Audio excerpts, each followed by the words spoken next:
Tô Comecei vendo sim. agora. Comecei Ok. agora. Tinha que perguntar antes, né? Sei lá o que é que você vai Passa. falar, né? Não, mas vamos lá. Vamos avançar aqui para não atrapalhar vocês aqui. Deixa eu colocar aqui a tela.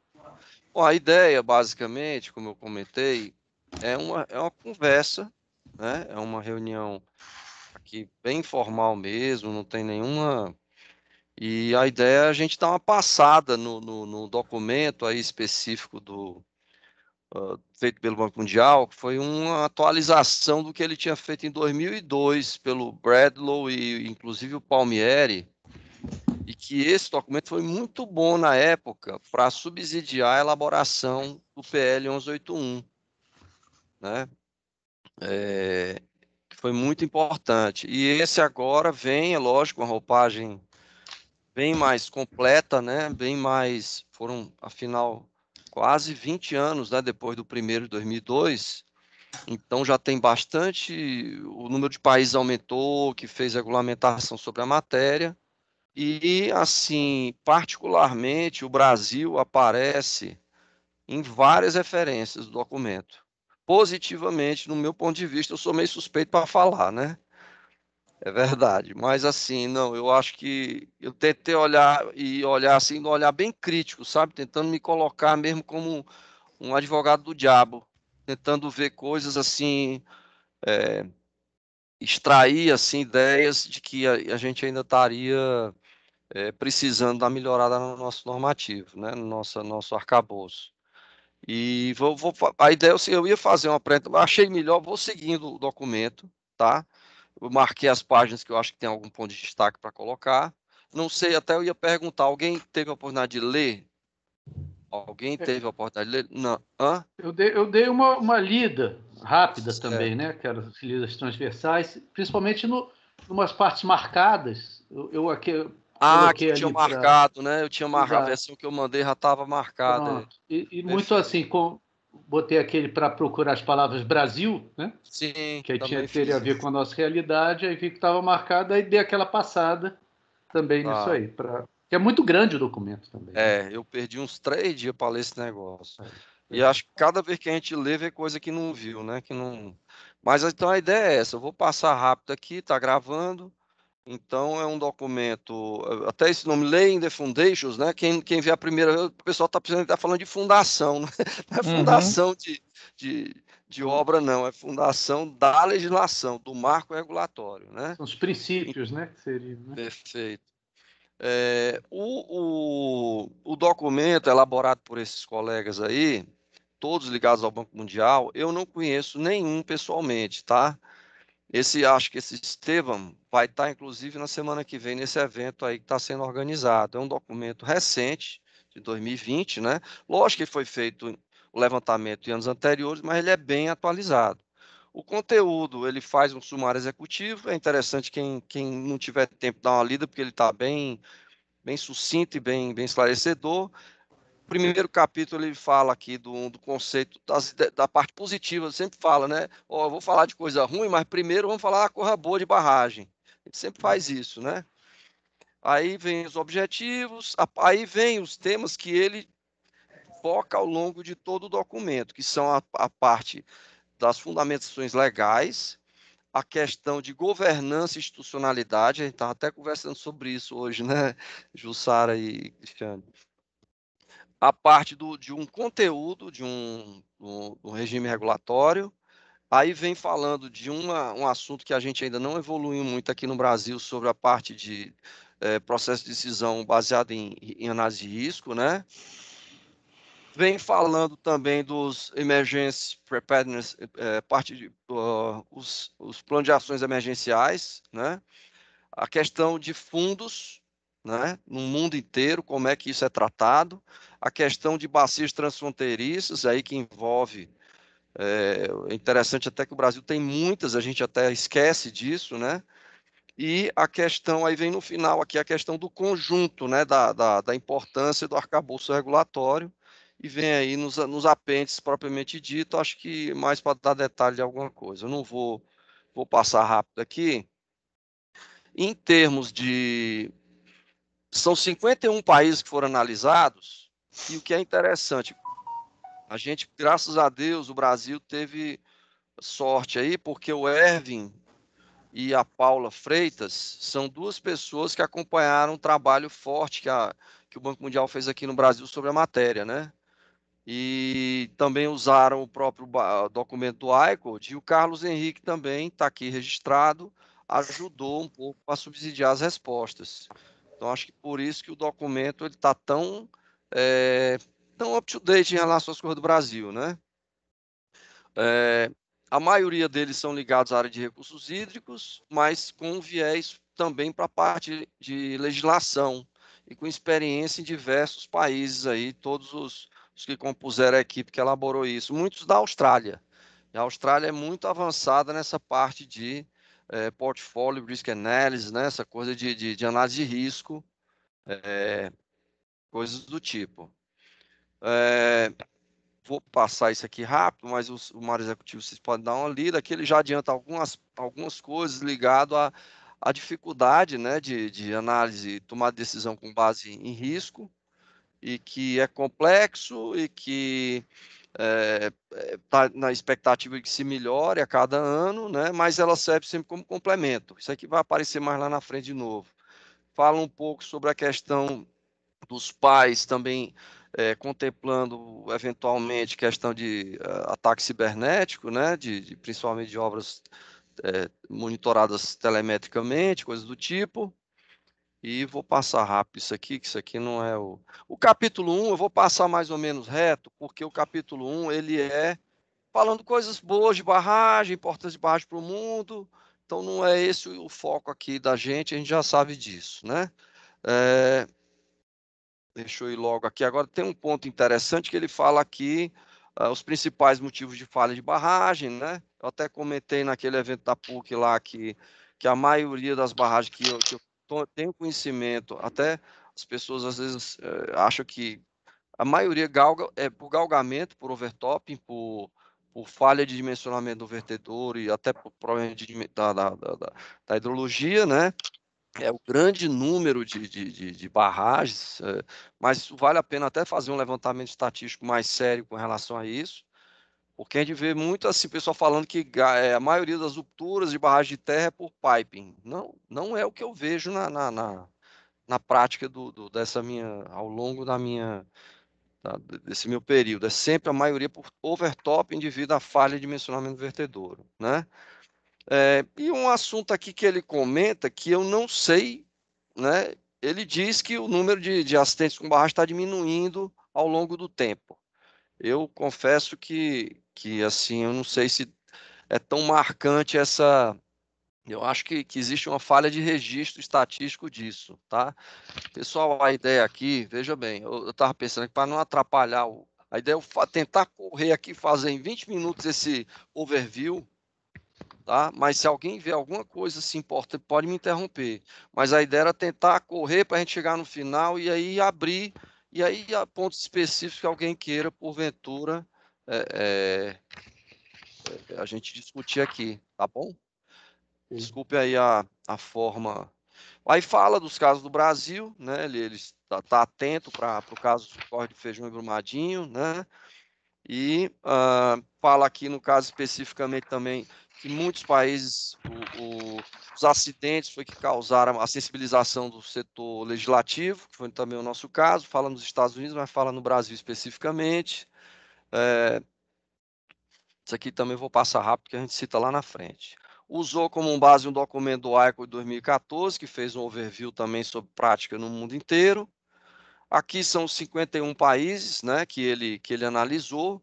Na América Latina, ele considera Argentina, Brasil, Chile, México e Peru. Curioso aqui, vocês estão conseguindo ver, né, pessoal? Não dá para ver assim no detalhe, mas tá dando para. Tranquilo.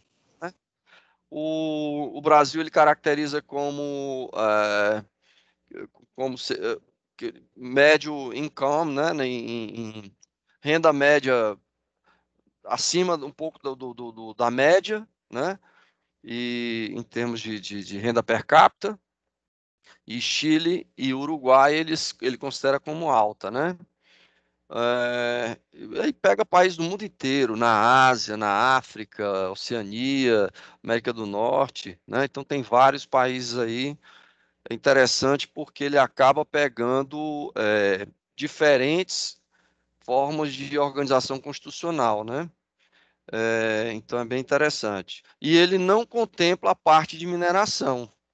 Essa análise não inclui a parte de mineração, que são geralmente reguladas por provisões legislativas separadas. Apesar dele citar acidentes de barragem de mineração no Brasil e em outros casos, ele não entra muito nesse aspecto, mas no Brasil não interessa muito, porque a legislação ela é mais ou menos, a gente vai ver isso mais na frente, né? Ela é mais ou menos uniforme para independente do tipo de barragem, tirando algumas especificidades, né? É, Aí ele fala aqui daquela sequência, a mesma sequência que ele usa do livro, falando dos fundamentos legais, institucionais, os conteúdos, a questão da análise de risco, os planos de ações emergenciais, a parte de financiamento e a parte de bacias transfronteiriças. O Banco Mundial tem muita preocupação com isso, né? Essa questão de financiamento de projetos internacionais. Eu vou passar rápido isso aqui também. Aí começa o capítulo específico da parte de fundamentos legais. Aí aqui é aquilo que eu comentei, que ele pega desde países de direito civil, como o nosso, né? Pega também os common law, né? E britânicos, né? Do anglo-saxão, e pega também legislações religiosas, imagino que o mundo islâmico, né? E outros mixed, né? Que ele mistura desses aí. Então ele pega aí alguns exemplos. O nosso caso especificamente é a civil law, o direito romano, né? Tudo escrito, tudo. é, Deixa eu ver aqui mais rapidamente aqui. Aqui, esse aqui especificamente é a questão dos tipos, né? Justamente, os vermelhos são as common laws, né? Os azuis são os civil law, né? A parte de direito romano escrito. E o laranjinha é o religioso, né? E o verdinho é o misturado. Então, aí só para você a amplitude, né, do negócio. Aqui explicando o que é a civil law, não vou entrar nesse detalhe, né? Mas a gente já sabe que a gente tudo tem que estar escrito, né?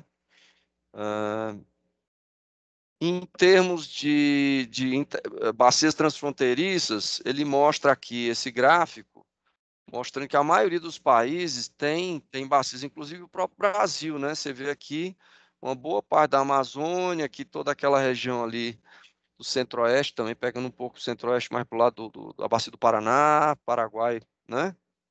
Então pega aqui muitos rios transfronteiriços e que ele considera um capítulo só para isso. Em termos na parte de legislação governamental e administração, ele comenta aqui, inclusive eu acho que o Brasil se encaixa nesse item aqui, que é um sistema federal na qual a lei, né, a feitura da lei e a administração são possíveis tanto em nacional como em nível subnacional, e as leis nacionais podem, de certa forma, imputar alguma coisa no nível dos estados, né? Mais ou menos a nossa. Essa número 4 aqui é mais para os Estados Unidos, em que existe uma independência maior dos estados em relação à federação, né? Uma coisa que eu assim, depois desse a gente consegue com esse cara, como é que ele classificou o Brasil? Porque como ele bota a América Latina, geralmente, você não consegue saber qual foi a classificação que ele deu para o Brasil, nessas categorizações que ele fez ao longo das tabelas, e também não explica isso no final, nos apêndices, né, nos anexos. Então, mas o Brasil se encaixa nesse contexto aqui, né? Fala também que tem muitos países unitários, o caso do Brasil é um país federativo, né? Então tá aqui, o Brasil estaria nesse verdinho, e aqui ele faz um recorte pela parte da renda, né? Renda per capita. Também, de novo, ele agrupa, você não tem como saber qual foi exatamente o que o Brasil foi enquadrado, né? em termos de... Nesse aqui, ele fala sobre a forma do estatuto, da lei, né? Em termos aqui, em alguns casos, a questão da autorregulação, mecanismo de autorregulação, e algumas coisas de uma legislação específica. Cita especificamente o Brasil, né? Que fez a legislação para o tema, no caso, né? Aqui, vamos ver. Pessoal, a dinâmica vocês estão achando razoável? Ou vocês querem sugerir alguma modificação, alguma coisa? Pode Não, seguir? ok. Para mim, eu abri aqui o relatório para ficar maior para ler. Quer Eu que eu estou dessa mande? forma Vocês querem também. que eu mande aqui no link do grupo? Talvez fosse interessante, porque daí fica bem grande, né? A gente consegue ler melhor. Ele tá no Dan Safety, né? O Dan Safety você já tinha mandado. Não, mas eu mexi um pouquinho, tá lá, realmente. Então, dá para a gente ir com o mouse, segurando o Ctrl e rolando o mouse, e dá para dar zoom na tela que o Menescal está apresentando. Ah, é? Como é que a gente faz? Ctrl e giro ou excluo o mouse. De qualquer forma, eu mandei aqui no grupo, tá? Tá. Esse que você mandou no grupo é esse que está É marcado? exatamente esse que eu estou fazendo aqui. Ah, então eu vou abrir esse, porque o que eu tenho melhor. aqui não está marcado. Tá, beleza. Menescal? Oi. Menescal, só observação. Eu realmente estou com dificuldade de acompanhar na tela, mas eu estou anotando alguns pontos e entender que pela dinâmica a gente tira uma ou outra dúvida e dá alguma sugestão. Pode ser assim? Claro. Obrigado. É só para saber se está dando para... A dinâmica está boa. Porque a ideia é essa, é ter um overview, né? E de repente algum tema que achar mais interessante, a gente tenta dar uma aprofundada. Aqui são a parte de especificidade da legislação. De novo, a gente não sabe exatamente se o Brasil está nesse grupo aqui. Eu tentei marcar esses que estão marcados no que eu mandei, é onde eu acho que ele enquadrou o Brasil, tá? Ele considera aqui que é a lei civil, né, a civil law, e com a parte de especificidade de uma lei sobre segurança de barragem.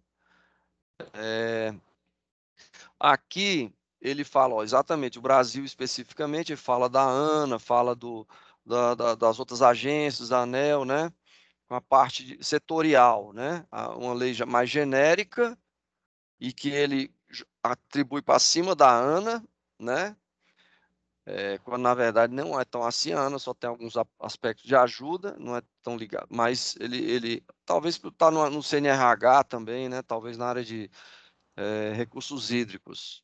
E aqui ele coloca a questão da lei dedicada, né? Não é uma lei, por exemplo, que não é um regulamento que está numa lei nacional de recursos hídricos, do setor elétrico, ela é específica, a Política Nacional de Segurança é uma legislação específica.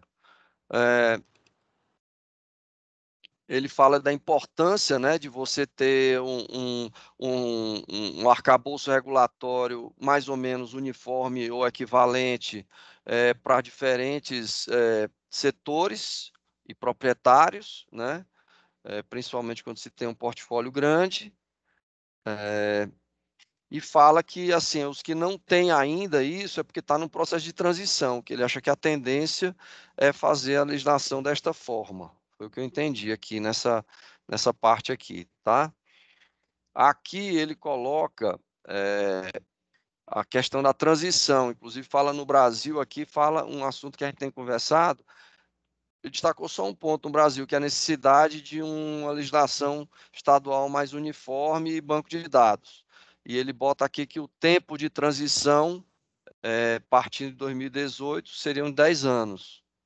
Né? Então, isso aí a gente também já tem detectado que é aquilo mesmo também que o Palmieri colocou, né? Que você tem que dar um tempo para isso se estabelecer, né? Está no curva de aprendizado.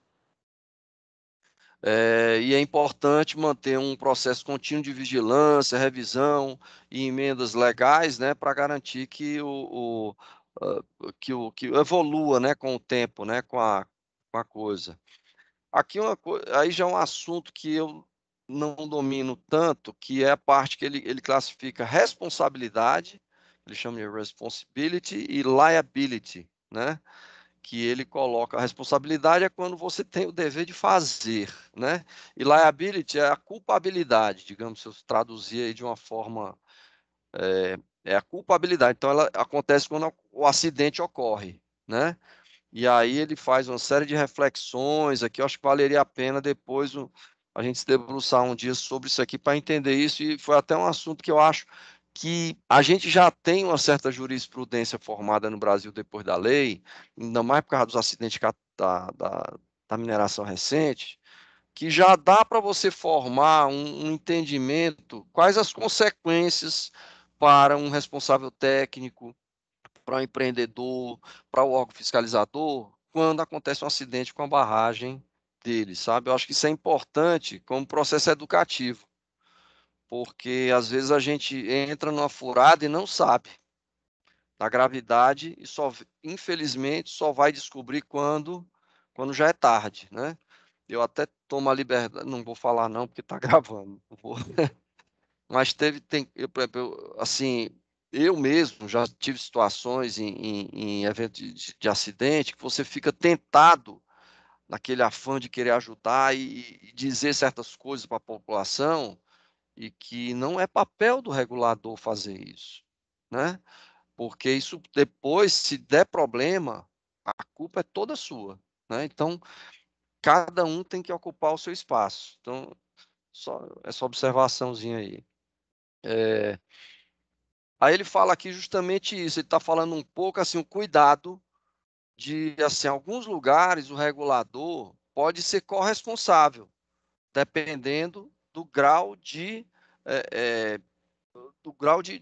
que é que ele faz. Então, isso aqui é um assunto assim, que eu alerto muito a equipe da ANA para não entrar em certo nível de detalhe, para não trazer para cima dela a responsabilidade disso. Isso não é consenso, tá? Isso assim, é um assunto que, inclusive, fala aqui do estado de Washington, nos Estados Unidos, e que o regulador é corresponsável pela segurança, né?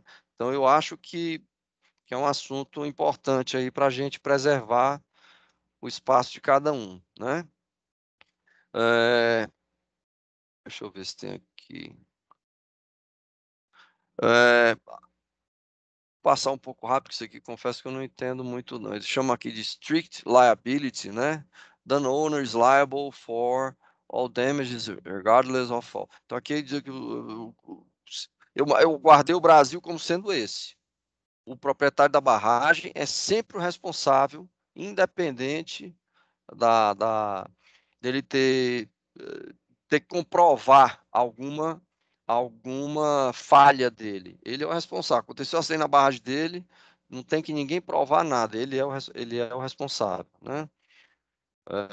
Esse outro aqui que ele chama tort or negligence based liability, aqui você tem que provar que ele não cumpriu o negócio para que ele seja culpado, né? Considerado culpado. Aí sempre essa questão da segurança de barragem ser implícita para o proprietário, está, a maioria das legislações deixam muito claro isso, inclui aqui no caso também a parte de culpabilidade criminal, né? E sanções e penalidades com relação a essas questões. Fala um pouco aqui também da parte de seguro, né? É um assunto que a gente agora vai ter que se defrontar na lei por causa da alteração que foi feita. Fala que na Suécia, todas as barragens são asseguradas, né? São seguradas, e que também em Portugal. Eu acho que são aí também então referências para a gente tentar entender melhor como é que a gente vai lidar com essa questão. Deixa eu ver aqui. Passar isso aqui. Fala aqui do Brasil, aqui no approach, né? Falando da parte de dividir a responsabilidade federal com os estados, né? Fala aqui específico aí no caso do Brasil, coisa que nos Estados Unidos não acontece, né? Por causa do pacto federativo deles lá é diferente, talvez em outros países também, como na Common Law, né? Do país britânico, Austrália, todos esses aí, a independência das províncias é muito forte em relação ao governo central, né? E Canadá, Então, a gente, no Brasil, é diferente, é um país, né, mais, talvez como Federação Russa, com a própria China, é mais centralizado, né? Fala dos pontos importantes para funcionar o framework, nessa questão do capital humano e financeiro, né? Isso é importante, a gente está sempre, bate nisso em vários momentos do documento. A questão da transparência, ele bate muito também essa questão da importância da transparência, a importância da demarcação clara de papéis e atribuições, né? Fala aqui da parte de classificação de risco, né? Ele bota aqui quais são as coisas desejáveis ter no arcabouço legal. Definição das barragens objeto da regulação, os papéis e responsabilidades, padrões e normas, né, a serem aferidas, incluindo a parte de classificação de risco, coisas do tipo, a questão dos planos de ações emergenciais, questão de recurso financeiro. Não vi novidade, a nossa lei tem tudo isso aqui, a não dizer que não tem recurso financeiro, né? Talvez seja o nosso grande gargalo, e também fala do problema da inclusão de pequenas barragens, quando fica aí a carteira fica muito grande, né? Aí aqui entra mais especificamente na governança, né? A governança e arranjo institucional, né? Deixa eu pegar aqui o ponto que eu marquei. Aí tem que ter, a estrutura tem que ter todos esses aspectos, né? Financeiros, econômicos, humanos, técnicos, capacidade para cumprir o papel previsto na lei. Aqui a questão do proprietário de novo, enfatizando várias vezes. Aí aqui aquela questão que a gente comentou, o regulador pode também assumir diferentes graus de responsabilidade com associados graus de potencial culpabilidade, dependendo da extensão para o qual ele assume responsabilidades pela inspeção, avaliação e revisão do projeto. Isso aqui é algo que eu considero grave, que eu digo assim, a gente tem que fugir disso no âmbito dos reguladores, né? Isso aconteceu com o IBAMA uma época, no negócio de licenciamento ambiental, não sei se vocês lembram, que os servidores do IBAMA eram pelo Ministério Público perseguidos quando eles davam licença, isso travou o órgão, né? O órgão parou de Mas acho que ainda é assim, não só do IBAMA, dos estados também. Pois é, a gente tem que fugir disso, porque senão isso entra numa... Eu acho que, graças a Deus, não está acontecendo para a segurança de barragem, não. Espero que não, né? Então é importante ter esse cuidado. Bom, aí fala do Brasil de novo. Aqui ele fala um negócio até que eu não entendi bem, que eu não sei se... Ele diz que a legislação permite que a possibilidade de contratação da responsabilidade por concessionários e a possibilidade de alocar a responsabilidade através de contratos na forma de um acordo, né? Form of an agreement. Quer dizer, são contratos, né? Não sei se a lei está explicitando isso. Não sei se isso é uma coisa do nosso Código Civil, né? Não sei se a lei está fazendo isso. Fala aqui também sobre a questão que ele chama que aí o regulador ou ele faz a inspeção diretamente ou ele faz um controle de qualidade, que aí eu acho que é o foco do que a gente deve perseguir aqui na nossa regulação, né? Aí aqui, deixa eu pulei, foi várias aqui. Aí aqui ele fala sobre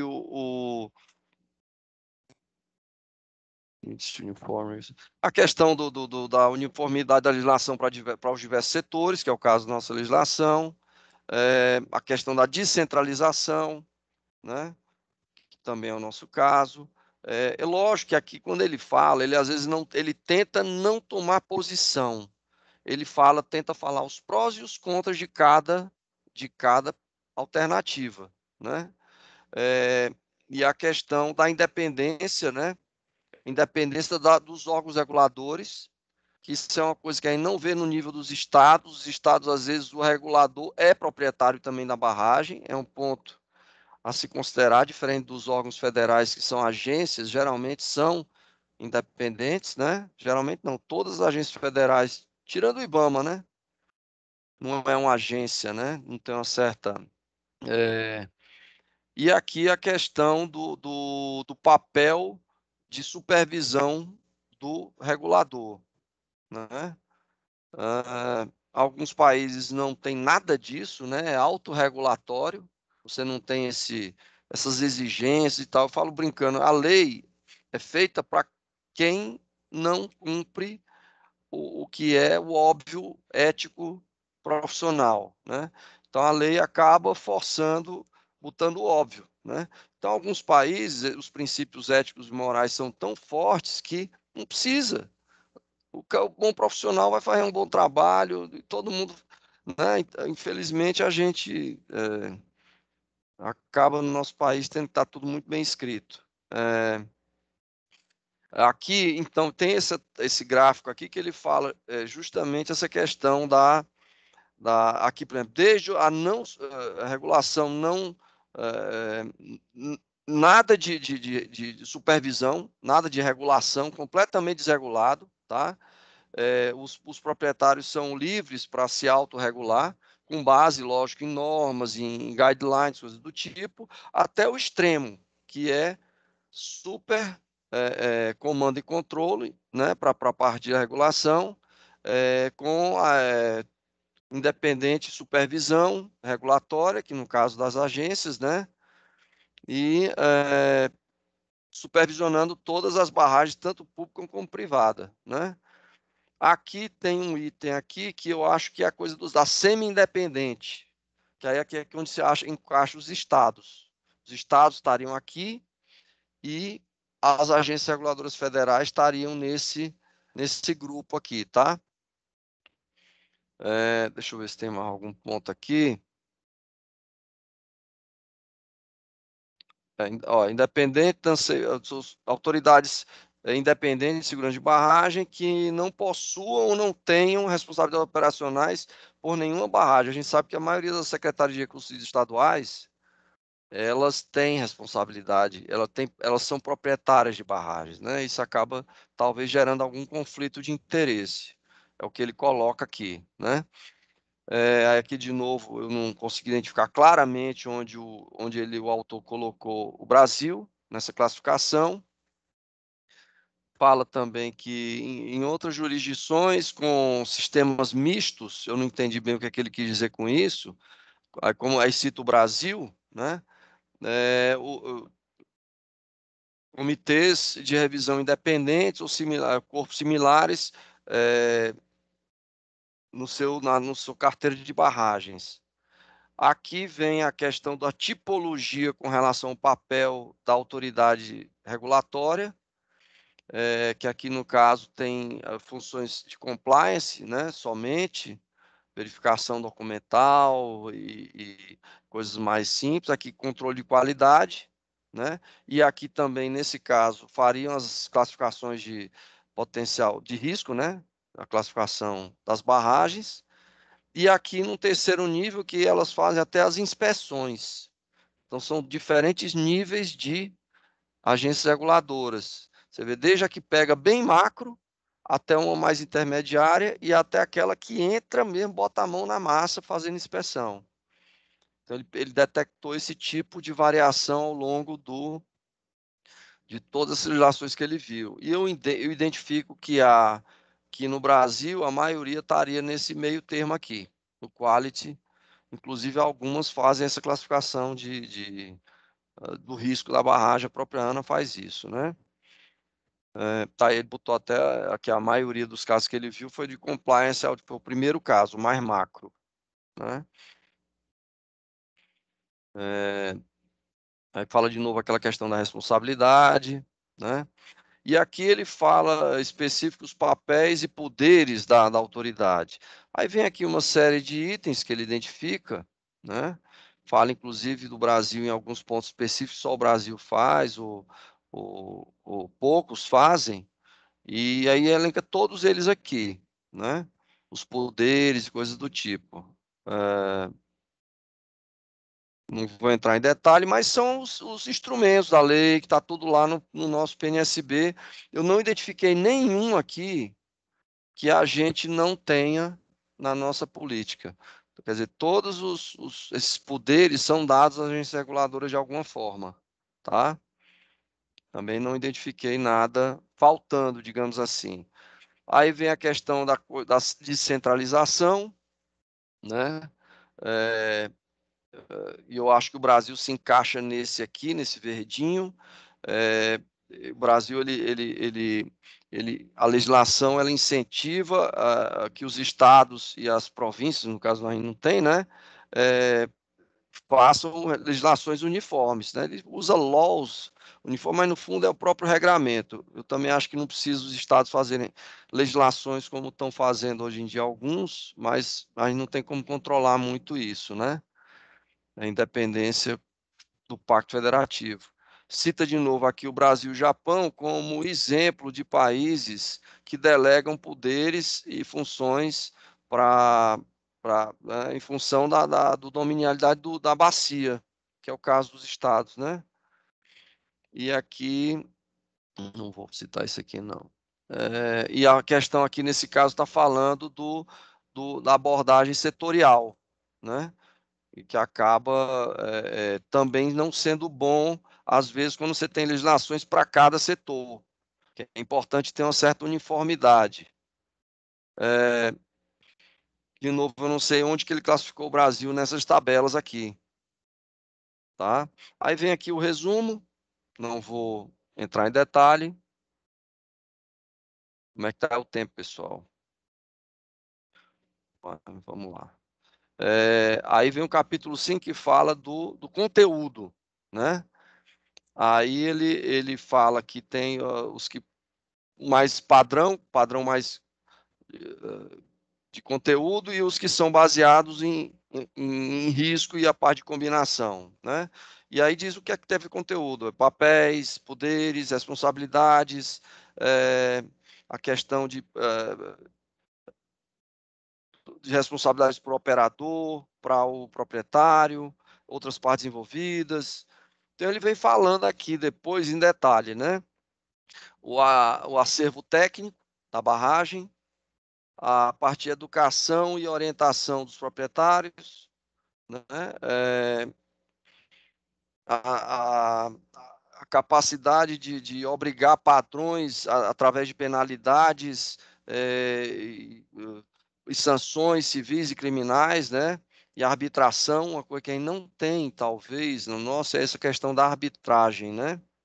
Que as arbitragens, elas estão no âmbito das próprias agências. Por exemplo, recurso de segunda instância da ANA é na própria ANA, né? Sobre uma decisão por exemplo, de multas, né? Coisas do tipo. Aí ele vem falando aqui agora, deixa eu ver aqui. Fala aqui do problema da forma de classificar, né, as barragens. A captura das barragens reguladas, quer dizer, quais são as barragens que estão no arcabouço regulatório, né? Aí ele fala dos diversos tipos, alguns só pelas características físicas, hoje eu já tento incorporar alguma coisa ligada à análise de risco, que é o nosso caso, né? A gente tem as duas coisas, tanto pelo tamanho como pelo, pela tentativa de classificação do potencial de risco. Fala de Portugal. Aí o cuidado também para não errar na mão em relação a isso, para incluir uma quantidade muito grande de barragens que excedem a capacidade de regulação, né? A gente tem muito isso na parte de usos de recursos, digamos assim, insignificantes. Você tem que cadastrar todo mundo, aí depois que cadastra, você tira os que são insignificantes, né? Mas você tem que cadastrar todo mundo para poder depois fazer essa análise mais criteriosa. É a mesma coisa das barragens, né? Então a gente tem que cadastrar tudo para depois fazer um recorte do que é que. Então, para ver o tamanho do buraco, só no Ceará, se for considerar que que o pessoal está fazendo lá na FUNSEMI, já vai dar 100 mil só no Ceará.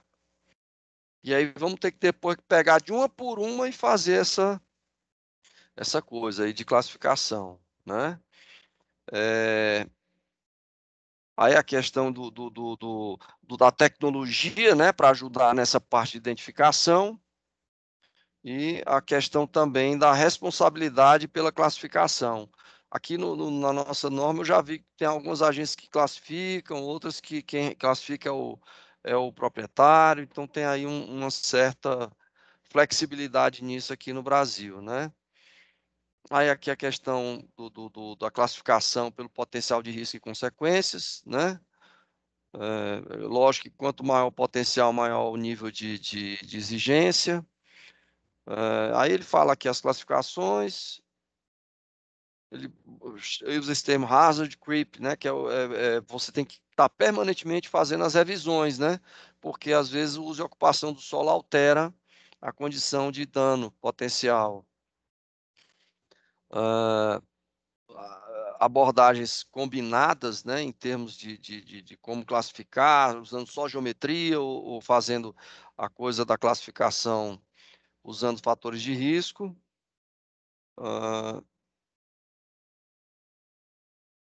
Coloca aqui, né, quais são os fatores considerados. Nem todo mundo considera aqueles econômicos, sociais e ambientais. Por exemplo, o Canadá ainda considera que é a parte de cultural, perda de patrimônio cultural. Isso a gente não considera muito no nosso, né? Mas tem outros que só considera perda de vida, não considera o social e o econômico e o ambiental, por exemplo, né? Então tem vários países, várias tipologias. O nosso, se tiver faltando essa parte do aspecto cultural.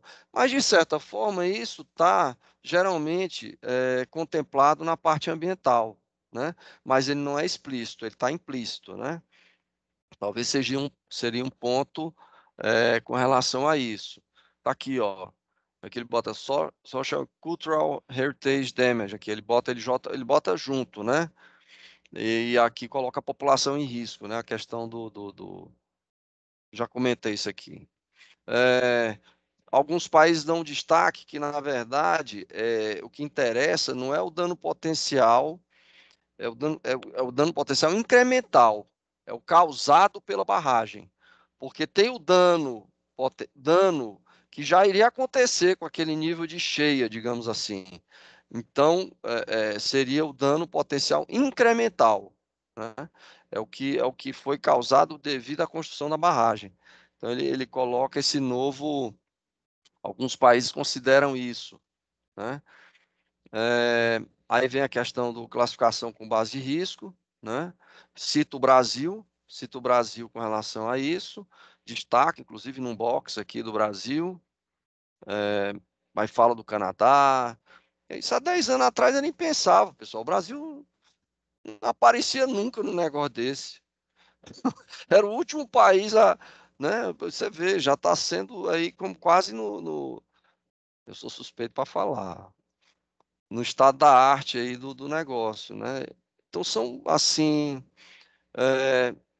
a questão de standards, né? De normas. Não, deixa eu passar rápido isso aqui, senão vai demorar. Aí fala especificamente do Brasil aqui, do artigo 9º, da parte dos instrumentos, né? Das inspeções, fala do CNRH, né? Então você vê como o Brasil ele está em destaque aqui no documento. A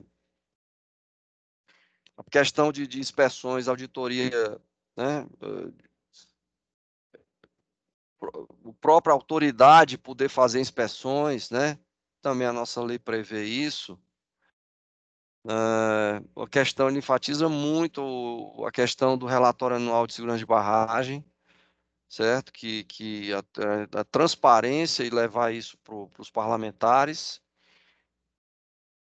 Deixa eu ver se tem algo aqui. O sistema de informação de segurança de barragem também está falando aqui especificamente no Brasil, né? Fala o que é curioso, nos Estados Unidos, quem faz tudo isso é a Defesa Civil Americana. É o FEMA, né? É uma agência federal de gerenciamento de emergência. No Brasil, botar isso em cima da Defesa Civil era impensável. Não tem, a Cristiane trabalha aí no Ministério, não tem infelizmente, não tem estrutura para isso, né? Então, cada país tem que encontrar a sua solução, né? É o que ele fala em vários momentos. Você tem um monte de ideia e boas práticas. Agora, como você encaixa esses quebra-cabeça na sua legislação, no seu arcabouço existente, é que é o pulo do gato, né? E assim, aqui, né, agora não vou passar rápido isso aqui, não vou demorar nisso aqui, não. A ideia é essa, pessoal, dar um overview mesmo, né? Aí aqui ele fala especificamente sobre a disponibilidade dos dados técnicos, né? Fala que o Brasil, inclusive, diz até onde que o proprietário deve disponibilizar as informações, né? Para os usuários, para a Defesa Civil, para a própria agência reguladora, e fala mais ou menos quais são os conteúdos, que é o SBILT, o plano de operação e manutenção, e a parte do plano de ação emergencial. Também não agrega nada em relação ao que a gente já faz, né? E aí ele diz isso, em alguns lugares só o regulador tem acesso, outros têm, inclusive, as municipalidades locais e até o cidadão em geral, né? Aqui fala de educação e treinamento, né? Aqui é educação mais no sentido muito de educação do proprietário, né? Não é a educação no sentido amplo que a gente interpreta a nossa legislação. Aí fala aqui do status legal de guidelines e normas, né? Eu classifiquei a do Brasil aqui nesse segundo, que seria guidelines indicados por regras, né?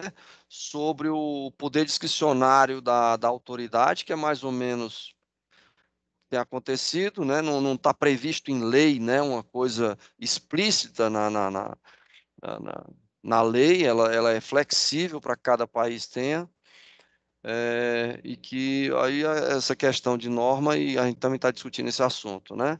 Aí fala que na maioria dos países de direito civil, a autoridade regulatória estabelece códigos técnicos, normas e procedimentos sobre o seu poder, né, sobre a autoridade, que pode ser mandatório para proprietários para seguir. Fala muito aqui em países como países de direito anglo-saxão, eles têm muito assim, próprio como se fosse o CBDB, fazendo guidelines a serem seguidos pelos proprietários. Eles usam muito isso, eles preveem. No Brasil isso não existe, né? As guidelines do CDA e do UNCLOS lá na Austrália e Canadá, elas são muito valem quase como uma norma legal, né? Uma coisa assim bem forte. A imputação de sanções criminais,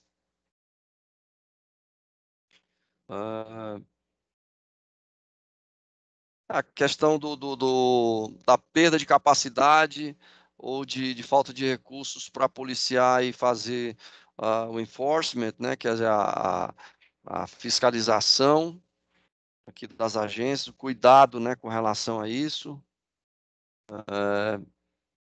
Questão, eu também aqui não vi, a maioria das agências podem fazer essa questão de multas e penalidades, né, inclusive mais ainda com a revisão que foi feita no marco legal.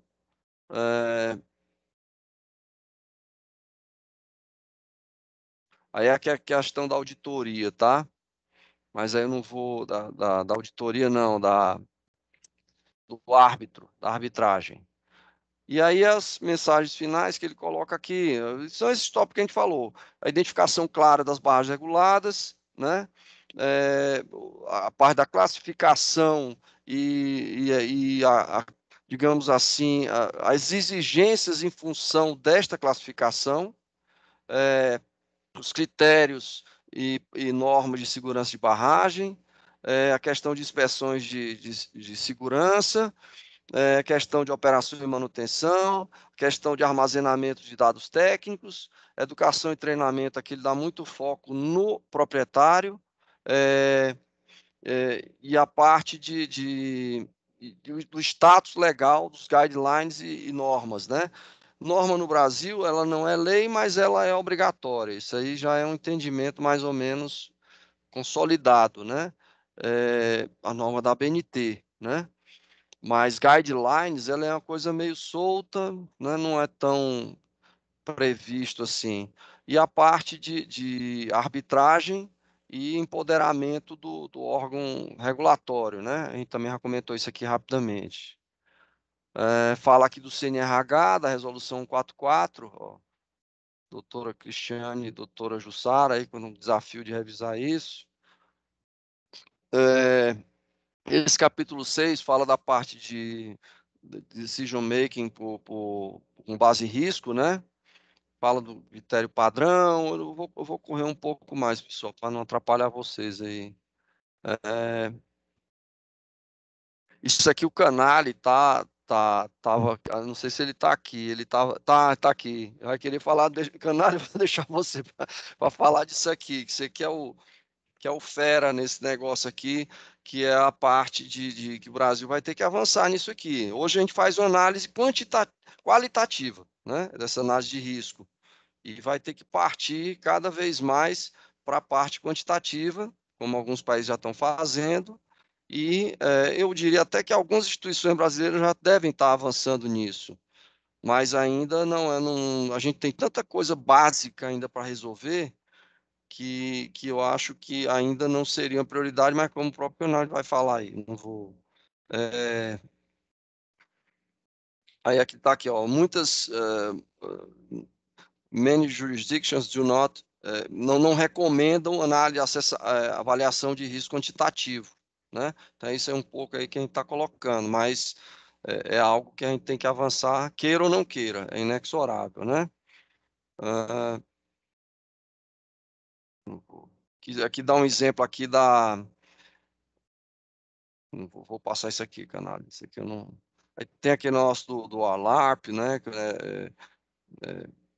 As low as reasonable possible, né? Tem, alguns países já estão usando, os países da Austrália, Espanha. Aí o canal vai dar uma aula nisso aí. Interessante que o México já está usando, ó. O México aqui na América Latina está usando, é o único que aparece, tá? Aí tem a questão do Portfolio Risk Assessment, Portfolio Risk Management, né? Acho que alguns estados já estão fazendo isso aqui também no próprio Denox, Codevasf, que tem uma carteira grande de barragem, talvez algumas outras instituições até do setor elétrico, né? Fala do Dam Safety Report, aí, anual, feito pelo Brasil. Fala muito bem do negócio. Aí aqui o capítulo é só de plano de ação de emergência.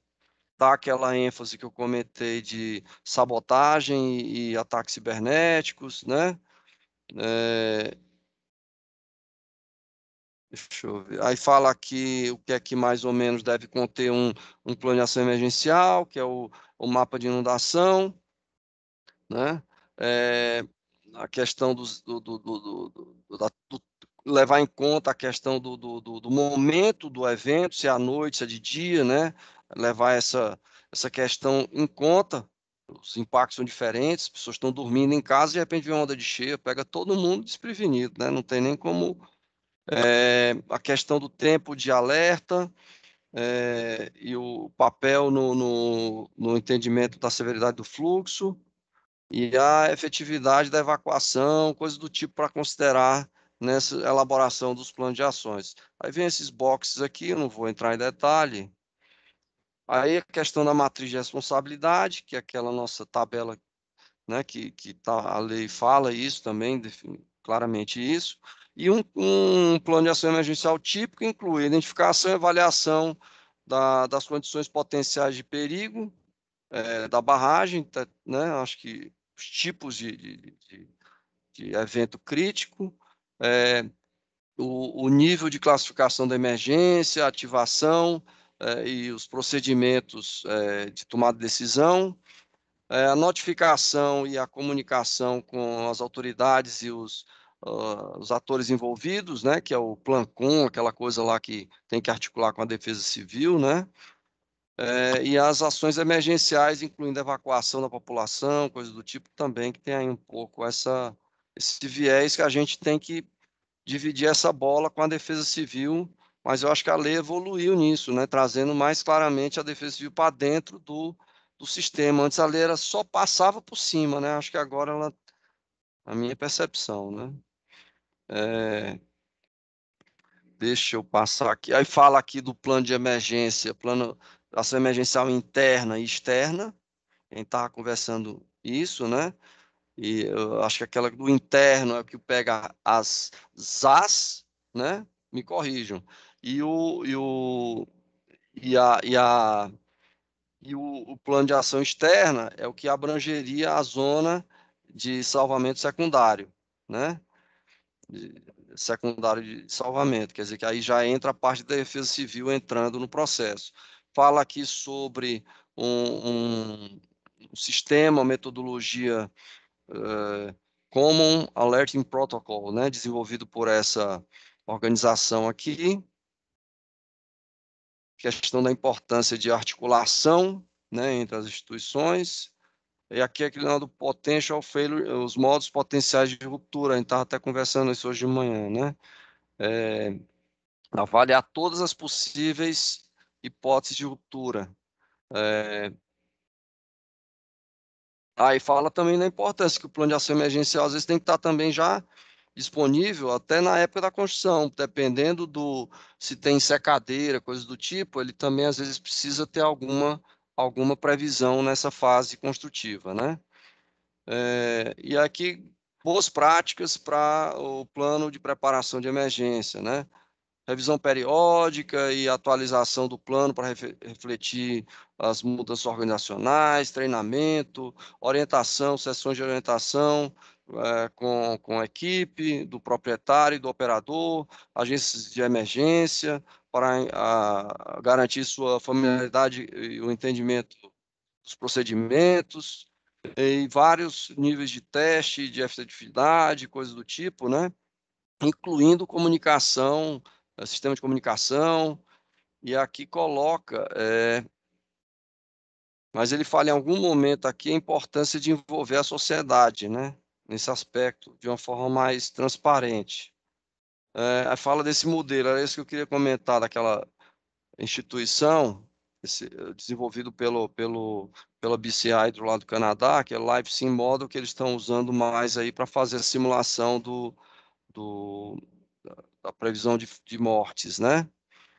E ele usa esse termo public safety, né, que é justamente essa questão mais de envolvimento da população propriamente dita, né? Os planos de segurança pública devem incluir práticas operacionais, sistemas de alerta. Existe uma certa superposição aí, mas é mais a questão quando envolve especificamente a sociedade. Security, né, que eles classificam security é quando é a parte de segurança patrimonial, né, segurança física, a diferença de safety. Então, a questão dos cyberataques, né, terrorismo, inclusive elenca aqui uma tabela que eu confesso que eu nem sabia que existia, de um monte de tentativa já de ataque cibernético e terrorismo aí nas barragens. E aí ele aí fala aqui de uma série de recomendações com relação ao tratamento desse assunto.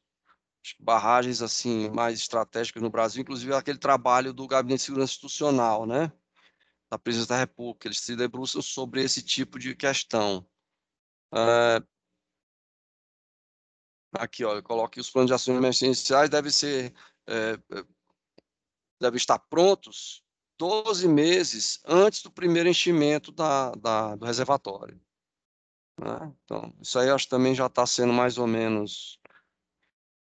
O capítulo 8 é a questão de financiamento, pelo que eu entendi. Rodrigo, volta nesse plano de ação de emergencial 12 meses antes. Aqui. O que ele fala mais? Ele fala que o plano de ação emergencial é um dos 4 planos requeridos de segurança de barragem. Aí ele fala, porque é uma nota, né? Que é um documento do Banco Mundial. É uma revisão de um documento do Banco Mundial exigindo isso. E que, caso de novas barragens, o Banco Mundial, exige que isso esteja pronto 12 meses antes do primeiro enchimento.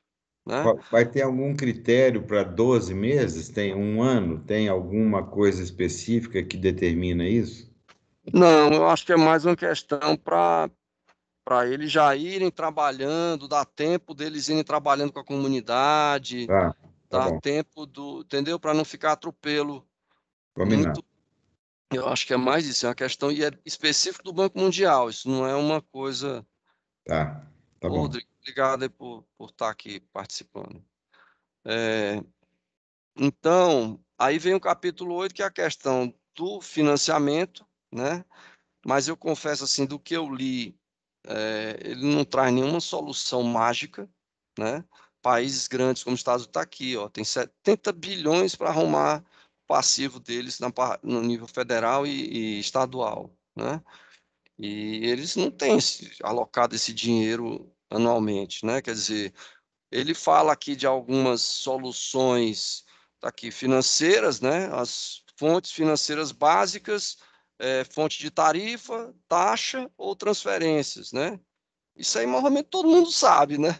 O problema é como é que eu vou cobrar uma barragenzinha, tarifa ou em alguma barragem pequenininha, né? Que não tem sustentabilidade financeira, econômica. Então, assim que eu digo, ele faz esse apanhado no mundo inteiro, mas eu não vi assim nenhuma solução mágica para isso, né? Fala das experiências de alguns países, né? A questão dos Estados Unidos, que usa muito essa questão de financiamento, coisas do tipo, né? Mas também deixa claro que é uma responsabilidade do proprietário. É um assunto que o proprietário tem que equacionar. Lógico que aí tem que haver ajuda, né? Às vezes o governo federal pode criar programas como o Planerb, né? Planerb? Planerb, né? Planeja. Os Estados Unidos, às vezes, tem muito isso. Ele faz uns planos, bota um monte de dinheiro público, mas aí você tem que ter um critério de escolha das barragens, quem que vai receber aquele recurso, né? Isso, infelizmente, no Brasil não tá funcionando, mas também seria uma opção, né, para tentar pelo menos recuperar as barragens mais classificadas como mais urgentes. E O Planerb está em andamento, Cristiane?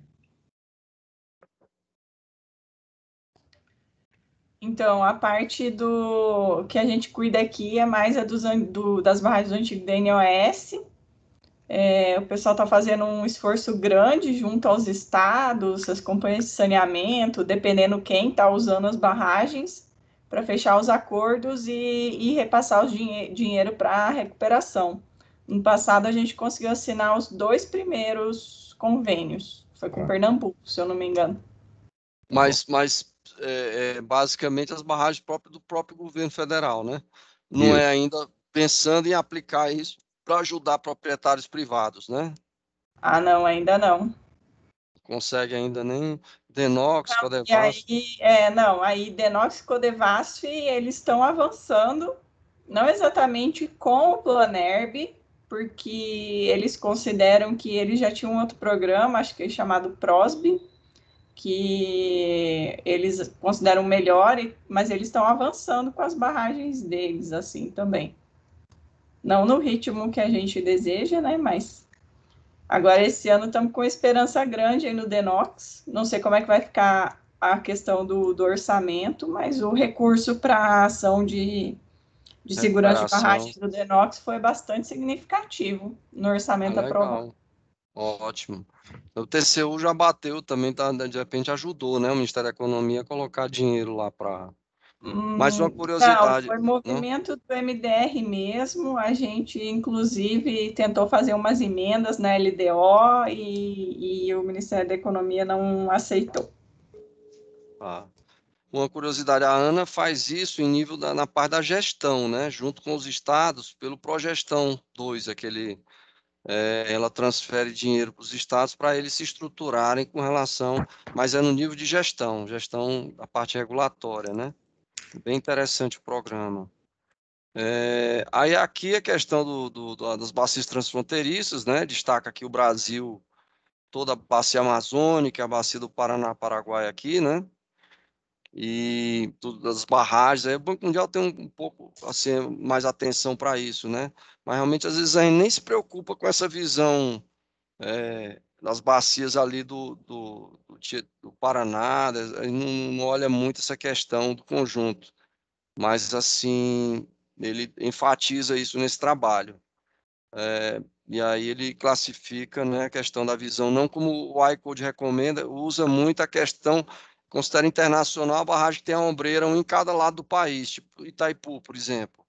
E a visão dele não, você tem que considerar internacional aquela que tem um impacto na bacia, né, e que a bacia é internacional. Aí pega um número maior de barragens.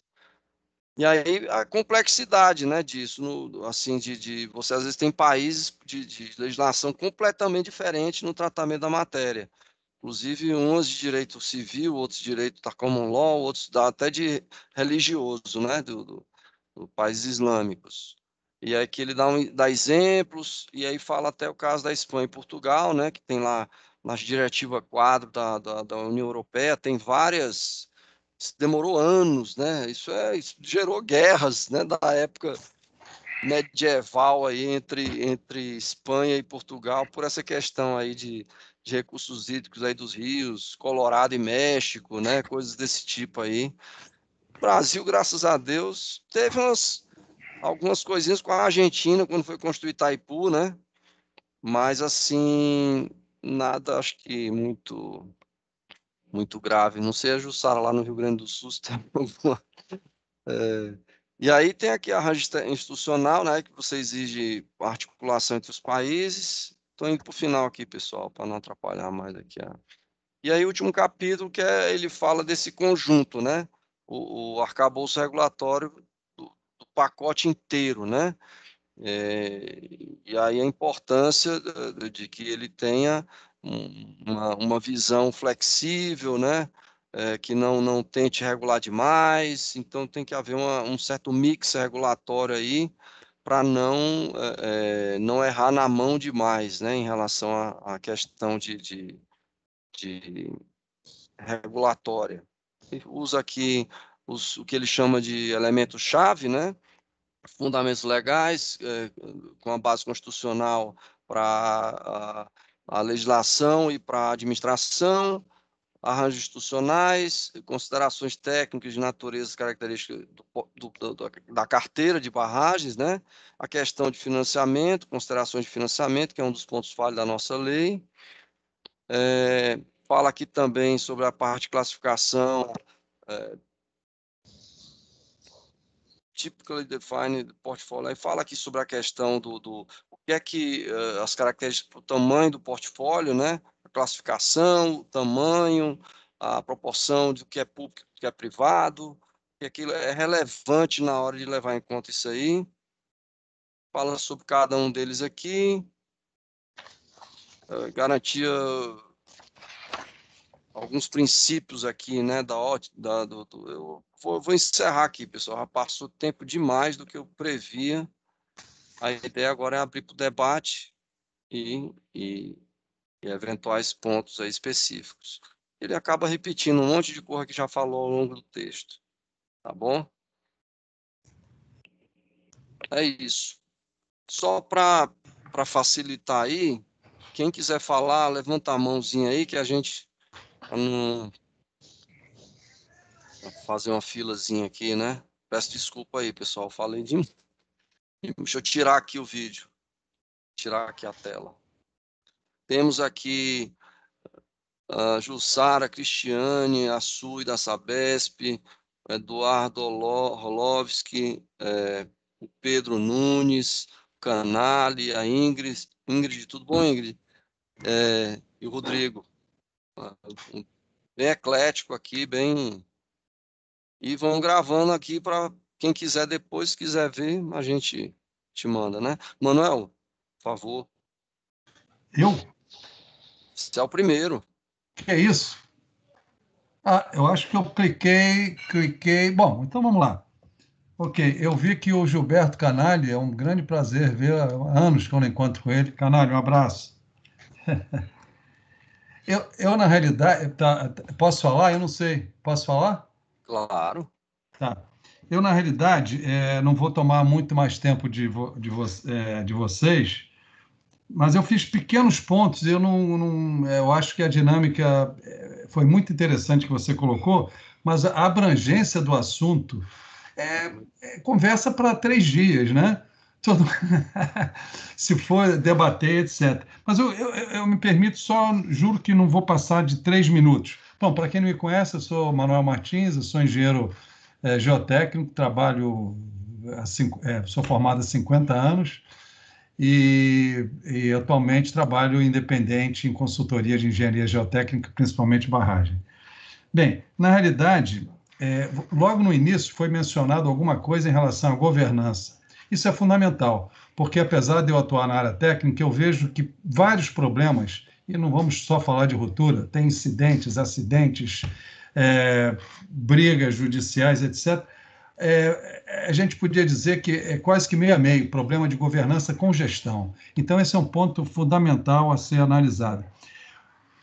Você mencionou, eu já tinha notado, o problema de análise de risco. Eu não sou especialista, eu gosto de ouvir sobre análise de risco, mas o que eu vejo é uma necessidade de metodologias adequadas em função do modelo que você adota.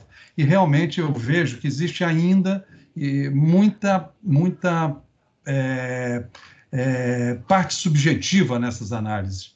E isso pode levar a situações problemáticas em termos de conceituação dos empreendimentos. E porque tem muito a ver com o apetite que o empreendedor tem e com os dados que ele quer, que ele oferece para fazer isso. Então, esse é um ponto muito importante e não pode ser usado como um fetiche. Fizemos análise de risco, isso é complicado. Também me permito, lá na época, lá atrás, que o Menescal foi um dos bastante interessante, sobre o PAI, a denominação PAI. Para mim, PAI é plano de ação de emergência. Ele é um plano de ação, ele existe. Existe um plano de ação de emergência. Ele não é um plano de ação emergencial. Em inglês isso fica dá impressão, mas para mim são coisas diferentes. No jargão, a gente entende, mas eu acho que a gente devia preservar a terminologia de plano de ação de emergência, porque ele vai existir. Ele é um plano de ação para emergência, daquelas emergências possíveis, etc, etc. Eu acho que é, inclusive, a terminologia que é usada na lei, na 12 de 2010, né, de outubro de 2010, 234, né? Era assim. Na nova, eu acho que foi mantido isso. Então, para mim, não é só questão de semântica, eu acho que é uma questão de padronização, enfim. Foi também mencionado, de en passant, talvez lá nos preâmbulos, de monitoramento telemétrico. Ótimo. São técnicas modernas, são técnicas importantes, mas eu não sei em que contexto está lá nesse documento, para não imaginar que isso pode ser uma salvaguarda de segurança, quando, na realidade, isso eu considero moderno, bacana, bastante evoluído, mas tem que saber usar. E ele não é simplesmente uma solução para tudo. As soluções convencionais devem ser agregadas, porque dependendo do tipo de ruptura que a barragem possa ter, se ela vai ser uma ruptura frágil ou dúctil, o monitoramento pode não dar a menor informação e a barragem romper. Então, isso é muito importante, no contexto que esteja lá. Me pareceu que é uma coisa, assim, que estava em destaque. Eu acho que, sim, pode aparecer, mas tem que ver bem. O Rogério discordou até numa citação que teve lá de falhas de barragem, que eles mencionaram que o número estaria diminuindo. Tem que ver, Rogério, se eventualmente é um número absoluto ou se é um número relativo, porque o número de barragens também aumentou demais. Quer dizer, precisa ver se é um número absoluto ou relativo, porque realmente, pelos registros, o número de acidentes são bastante intensos atualmente. Houve também citação sobre o seguro, né? Seguro. A nova lei de licitação, inclusive, ela menciona essa parte de seguro, a lei de licitação, a lei federal. Eu sempre vejo isso em debates e fico muito preocupado se o seguro certamente pode ajudar ou se, com o passar, ele vai desfigurar, digamos, a necessidade de uma boa prática de engenharia. Tem que tomar cuidado que não se priorize com o seguro o aspecto financeiro e o aspecto de bancos, os grandes empreendedores, serem donos em relação ao detrimento da boa prática de engenharia, subjugando a engenharia propriamente dita. Então, é um ponto que merece atenção. Os problemas de guideline, o Rogério, eu tinha anotado mas ele depois chegou à frente, o problema da ABNT. Quer dizer, a ABNT realmente ela é usada até em termos jurídicos, né? Mas é uma coisa que tem que ser feita com cuidado. Agora, evoluiu bastante, principalmente na área de barragens de rejeito, depois desses acidentes. Quer dizer, foram incorporados bastante guidelines importantes do mundo. Na área de barragens, que foi a nossa maior atuação, acredito que do Rogério também, de água, isso já existia, quer dizer, o próprio iCode, etc.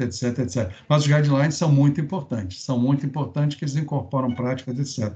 Eu achei o documento muito interessante, mas eu não tive a oportunidade de vê-lo antes. Eu só queria botar esses pontos assim para alguma contribuição futura. Obrigado e parabéns, Rogério, pelo resumo bastante abrangente, deu uma noção muito interessante. E cumprimento os colegas que estejam assistindo e estou à disposição de trocar ideia em relação a algum ponto que eu tenha levantado. E é isso. Obrigado. Obrigado, Manuel. Cristiane. Parabéns, Rogério, e muito obrigada por ter feito essa leitura, esse resumo e compartilhar com a gente. É muito difícil a gente conseguir tempo de ler um documento tão extenso, né? Em outra língua, que acaba que ainda custa um pouquinho mais de tempo para a gente conseguir fazer a leitura. Então, fica o meu registro de agradecimento aí ao trabalho. Eu queria concordar aqui com o Manuel. Desculpa, eu não me apresentei, né? Tem gente que não me conhece. Eu sou Cristiane Batiston, eu trabalho aqui na Secretaria Nacional de Segurança Hídrica, no Ministério do Desenvolvimento Regional, e estou atuando aqui representando o Ministério lá na Câmara Técnica de Segurança de Barragens e no Conselho Nacional de Recursos Hídricos, né? Trabalhando aí com a Jussara, tentando causar algum impacto positivo lá. Então, eu queria dizer que concordo com o Manuel, a gente chega muito do DENOX aqui, plano de ação emergencial, eu corrijo, troco tudo para plano de ação de emergência. Nossa, gente, sou chata com esse troço também, e eu não sei de onde o pessoal fica colocando emergencial aí, eu acho que é porque eles não querem fazer. Eu queria falar também... O emergencial dá a impressão que vai ser na hora ali. Vamos fazer um plano de ação emergencial. Nunca tinha pensado esse detalhezinho, não. Plano emergencial, né? Eu não sei, tem que até olhar se não é de alguma coisa lá da ANA, né? Se não está vindo assim, porque o DENOX também fica copiando, mas está na lei de emergência, é de emergência. Quando você passou pela parte do seguro, Rogério, explica um pouquinho melhor se é o seguro da barragem, né? Porque tem a lógica do seguro para a barragem, e aí tem até um lado interessante da seguradora até ajudar a fiscalizar, né? De ir lá olhar a garantia da barragem, não sei, o Manuel tá balançando a cabeça aí, mas assim, tentar olhar aí pensando nos usos, mas aqui o que saiu na legislação, o pedaço que ficou, não é da barragem, né? É do que está a jusante. Então, seguro para o dano, para que pode incorrer em dano a jusante, que é complicado, né? Mas isso aqui, depois eu falo, né? Tá. Outra coisa que me chamou a atenção, até já troquei uma mensagem aí com a Jussara, é que quando fala do dano, ele coloca em baixo, significativo e alto, e a gente coloca em baixo, médio e alto. E aí vem aquela questão da perda de vidas humanas. E aí aquela tensão toda em dizer como que você diz que perder uma vida humana é médio, né? E aquele negócio que nós de exatas não mexemos muito, que é aí o detalhe da escolha da palavra, né? E que se a gente conseguisse escolher melhor as palavras, talvez assim na técnica a gente tivesse mais sucesso aí para colocar as coisas. A parte do dano incremental, continuando no dano, eu acho que também é uma coisa muito interessante. Não sei se a gente tem condições aí de já incorporar, né, nas revisões de normas que a gente está fazendo. Mas assim, só os pontos que eu queria colocar e agradecer de novo, Rogério. Eu que agradeço aí. Eu que agradeço, Cris. Bom, aí o Pedro também está inscrito. Tudo bom, Pedro? Tranquilo? Olá, gente, tudo bem? Para quem não me conhece, eu sou Pedro, eu trabalho aqui na CTG, tá? É um prazer muito grande estar com vocês aqui. Eu achei muito legal essa preocupação que o pessoal está trazendo aí com a questão de gestão de risco mesmo, né? Essa abordagem, a gente tem uma abordagem aqui no Brasil, ela está evoluindo agora, né, em relação à primeira regulamentação, essa revisão, a gente tem um trabalho no CNRH em andamento, mas eu acho que está tendo uma maturidade muito grande, né? No setor elétrico a gente está discutindo isso aí, né? Essa questão, o pessoal de mineração já trabalha de maneira mais estruturada. Aqui na CTG, particularmente aqui, a gente tá bastante focado em fazer uma abordagem mais sistematizada, né? Recentemente aqui, hoje mesmo teve uma apresentação de estudo que a gente fez em risco de inundação em casa de força, né? Utilizando a metodologia do FEMEA. Foi muito bem estruturado, mas é aquela coisa, é algo para te trazer de fato o resultado, você identificar o risco, né, de todo um processo estruturado, e aí você, né, definir aí, né, planos de ação para você eliminar, controlar ou fazer a gestão disso aí, né? Os chineses são bem abertos a esse tipo de coisa, né? A gente percebe que essas empresas aí que estão entrando no Brasil, elas terminam aí, em algum ponto trazendo experiências de fora. Isso ajuda a enriquecer, né, essa questão da segurança de barragem, né? Eu acho que é um ponto importante, é um ponto que eu acho que a gente precisa explorar um pouco mais aqui, né, essa questão de risco, é uma coisa que particularmente pode contar com a gente aí. Essa parte de monitoramento também de automação é algo que a gente tem trabalhado aqui, né? Estamos avançando nessa área aí, independente de regulamentação, mas acho que tem muito ponto aí que a gente precisa quebrar aqui, algumas coisas que o pessoal fala, não, mas isso é legal, papapá. Tem muita coisa que é colocada que a gente percebe que assim, tem enraizado há 20 anos atrás, tá? Muita coisa avançou em termos de automação, muita coisa tem avançado em termos de gestão de risco, né? E assim, é perfeitamente possível a gente retomar uma discussão hoje de uma maneira mais objetiva, de uma maneira assim, com aplicação mais com foco em resultado, né? Então, acho que essa é uma questão aí que a gente precisa fomentar.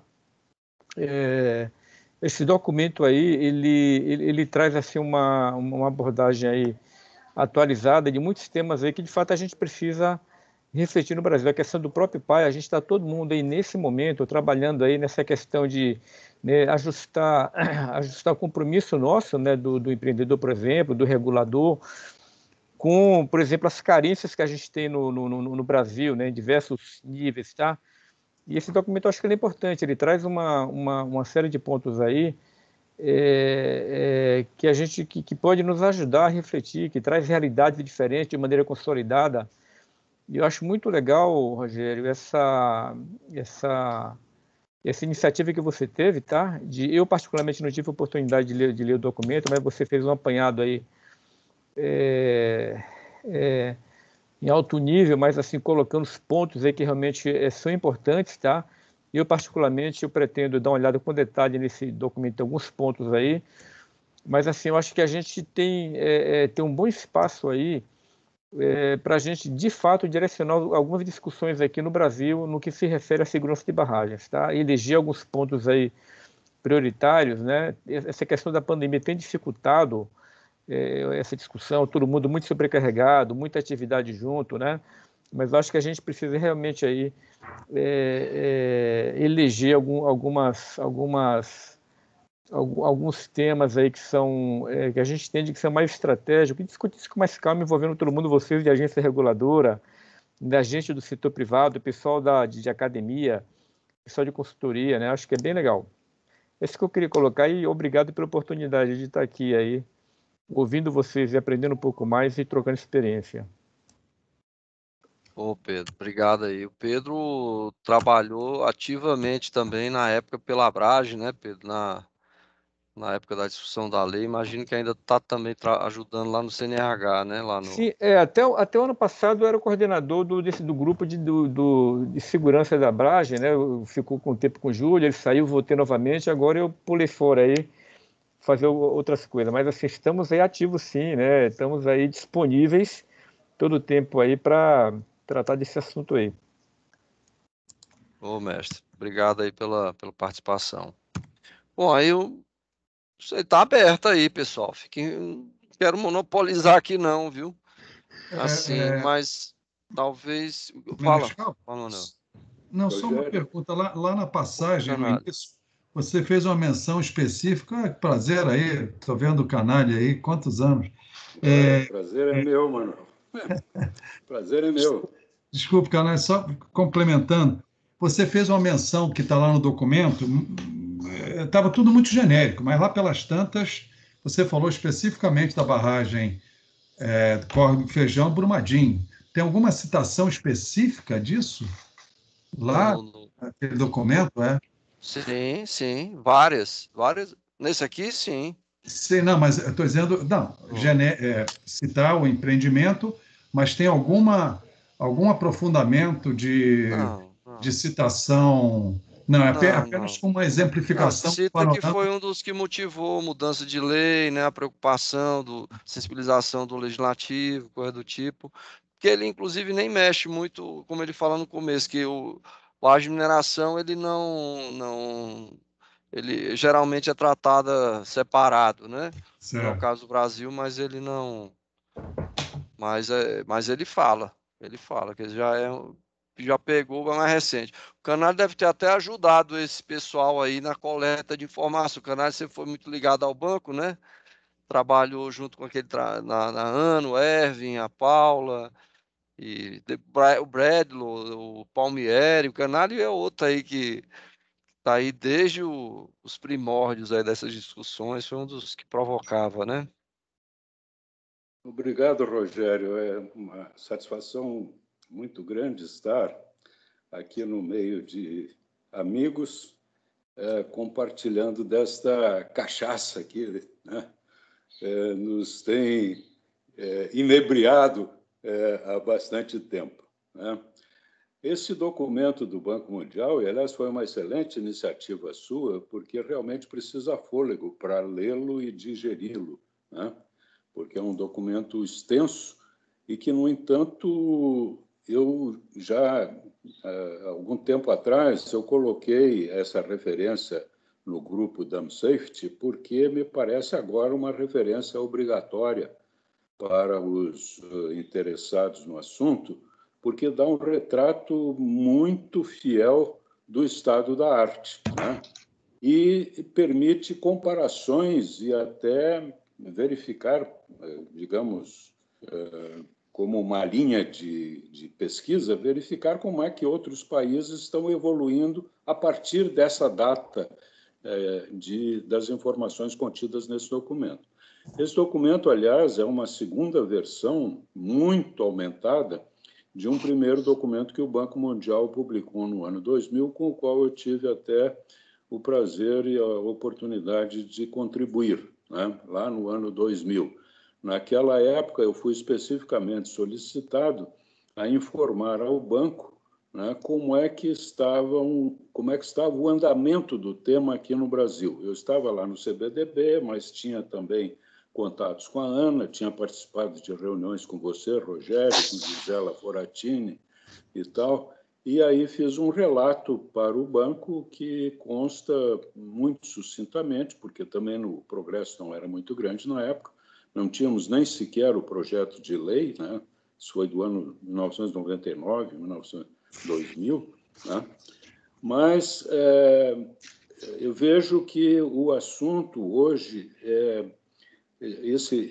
essa referência é muito interessante porque traz várias questões que foram absorvidas, por exemplo, pelo banco, e o banco está praticamente empenhado agora em fazer com que esses assuntos evoluam em todos os projetos financiados por ele, incluindo alguns aqui no Brasil, né? Eu estou envolvido com alguns deles e tenho acompanhado o interesse do banco de fazer com que a gente, de fato, ande mais alguns passos, né, na absorção de algumas metodologias, né, que são complexas e, no entanto, representam um avanço significativo aí na prática da segurança de barragens. Uma outra referência que eu coloquei na lista do Dam Safety, do WhatsApp, do grupo WhatsApp, foram manuais elaborados no contexto de um projeto do banco, financiado pelo banco na Índia. Existem vários manuais, excelentes manuais, entre os quais alguns temas que hoje você abordou: análise de risco, análise de potenciais modos de falha, seguros. Então, são referências extremamente importantes. Agora, Rogério, eu ainda sou um aprendiz em matéria de análise de risco, contrariamente ao que você muito bondosamente disse a meu respeito. É um assunto extremamente complexo, né? Eu estou já há algum tempo estudando tudo que me vem às mãos, algumas referências aí do Corps of Engineers, do Bureau, do banco, né? Agora da Índia, né? Porque a Índia, o interessante é que a Índia tem exercício real sobre o assunto, assim como o Corps of Engineers, né? Eles fazem esse tipo de análise. O Corps of Engineers, talvez há uns 10 anos, não mais do que isso, né? Mas eles fazem esse tipo de análise. E aí, Manuel, eu gostaria de fazer um comentário.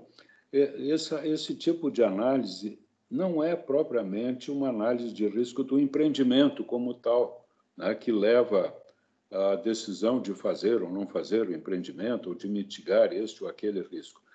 É uma análise de risco específica sobre a situação da barragem, que pode ser feita de antemão, como uma espécie de orientação, por exemplo, para a instalação de instrumentos que vão definir, né, os potenciais modos de falha e definir programas de alerta para o caso de alguma falha que esses instrumentos venham a apontar. Então, é muito interessante sobre esse ponto, porque orienta um plano de instrumentação da barragem, por exemplo, né?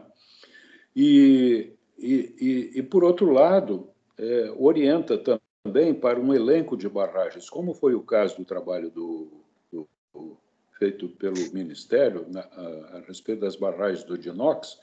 Foi usada uma certa metodologia de avaliação de risco, né? Ainda, no meu modo de ver, dentro do que era possível fazer, do que havia interesse de fazer, mas ainda um pouco distante disto que está sendo proposto hoje. No entanto, essa análise feita na oportunidade, ela mostrou uma vantagem grande, que é orientar prioridades para a ação, né? Então, assim isso é que se pretende com essa análise de riscos, é orientar também prioridades para a ação de medidas preventivas ou corretivas, né, na manutenção de barragens existentes. Então, era isso que eu queria dizer. Foi com imensa satisfação que encontrei mais um colega dinossauro, né, Manuel? Os dinossauros estão em extinção, peronomútil, graças a Deus, né? Ainda estamos aí resistindo, né? Mas mantendo a cabeça ocupada. Isso é que eu sempre tenho como uma norma de vida, né? Manter a cabeça muito ocupada, estudando, discutindo, avaliando as coisas, e assim seguimos, né, em frente. Mantendo a saúde também, agora nessa situação difícil. Sábado vou tomar minha segunda dose de vacina, então já estou um pouco mais aliviado do estresse que nos acompanha há mais de um ano, né? Meu grande abraço a todos. E muito obrigado, Rogério. Parabéns aí, foi excelente a sua iniciativa. Ô, Canalha, a gente só agradece a sua participação e é isso, senão de ficar, tem que preencher. Eu peguei a Páscoa aí para ler esse negócio, para não ficar pensando besteira, né? Fica trancado dentro de casa, a gente começa. Mas assim, eu não sei se mais algum. A Jussara quer falar, Jussara. Desculpa, não tinha visto a mão. Não, eu coloquei agora. Primeiro, agradecer, né? Realmente esse relato foi muito bom. O meu mestre aí, querido, Gilberto Canali, já tinha me passado há tempos e disse: Jussara, tu tens que ler. E eu não tive esse tempo ainda. Esse ano me pegou com uma série de coisas, ficou difícil, mas com certeza agora me animei mais. Eu vou arranjar um horário assim da meia-noite, não sei que horas, mas vou ler ele com bastante afinco. Mas eu gostei muito porque deu para perceber assim rapidamente a forma como tu colocasse que o Brasil não está nada ruim, né, na foto, né? O que nos falta é os ajustes, como a gente tem discutido, principalmente nas reuniões, né, da avaliação ex post, né? Então, com certeza esse trabalho eu acho que ele, na verdade, ele se torna obrigatório mesmo para a gente poder seguir. O canal já tinha me alertado isso, né? E eu com aquela coisa, eu tenho que ler, e com a tua provocação, foi uma ajuda que veio assim, né, para nós. Realmente, eu acho que nós vamos ter que ler, né, o grupo do Expost, pelo menos, para que as nossas reuniões fiquem mais embasadas, eu acho e justamente na fase que a gente está entrando agora, né, que a gente vai poder apontar os caminhos, né, onde é possível melhorar, né? Então, acho que vai ser muito importante. E também, é claro, nas discussões outras, né, que nós temos duas revisões importantes, uma que está em andamento já há um ano, que é da 143, e outra que nem começou ainda, que eu tenho preocupação, está na agenda, está na pauta da CTSB, da CTSB, e que não começou, que é 144, e eu já tenho anotado, assim, várias coisinhas, né, que eu tenho lembrado à medida que as discussões vão andando, e que seguramente essa leitura vai ajudar também a pensar nessas coisas. Esse ponto que a Cristiane colocou, por exemplo, até para a gente pensar na nossa matriz, né, da 143, essa terminologia, se é possível ou não, dentro da CNRH, a gente poder alterar esse glossário. Aliás, o glossário também está na pauta, né?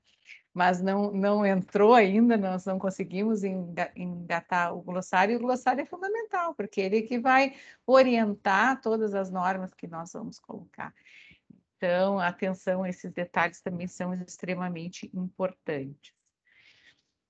Enfim, eu acho que é isso. Eu acho que foi extremamente boa essa conversa. Para mim, que sou aprendiz ainda, né? Eu acho que valeu muito. Ô, Jussara, obrigado. A Cris quer falar. Cristiane. Bem rapidinho. Miguel Soria me provocou sobre o glossário aí, a gente vai tentar retomar, assim, com algum apoio até de verba aqui do Ministério, para tentar fazer uma tradução do iCode, e depois a gente faz um refinamento aí para a nossa legislação, para as coisas aqui do Brasil mesmo, tá? Na lista. Manuel quer falar alguma coisa? Não, na realidade, eu queria, se fosse possível, você repicar de novo esse documento lá no grupo da Unsafety, porque eu não consegui localizar. Como periodicamente o meu telefone tem um programa aí que atualiza, me escapou.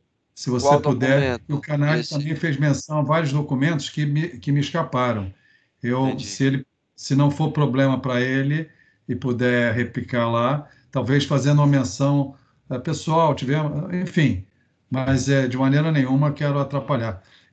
Sobre esse problema de nomenclatura e glossário, análise de risco, definir se é alto, baixo, uma coisa muito importante que eu vejo em algumas discussões é a situação específica em relação ao nível de conhecimento que tem no empreendimento, né? E o que é que se busca com aquele termo. E eu vejo que temos que ter, nós técnicos, estou falando como técnico, mas não podemos deixar de ver alguma derivação que dê margem a que o termo técnico não sirva de um festival para os advogados. Porque, dependendo da situação, um adjetivo ele vira, na realidade, uma verdadeira sentença criminal. Então, vocês que estão mexendo com isso, são de órgãos temos que ter muito cuidado. Eu vejo cada situação que dá a impressão que elas seriam assim surrealistas, mas não, são coisas reais. Só uma sugestão, quer dizer, certamente estou falando óbvio, mas me veio à cabeça em relação à menção de vocês. Obrigado mais uma vez. Obrigado aí, mano. A gente que agradece. Bom, tem um glossário aqui também, viu? No final ele bota um glossário aqui para ajudar vocês aqui a ver se tem algum diferente, uma forma diferente, já que eles viram tantas legislações no mundo inteiro, pode ser que ele tenha um olhar diferente do próprio iCode, né?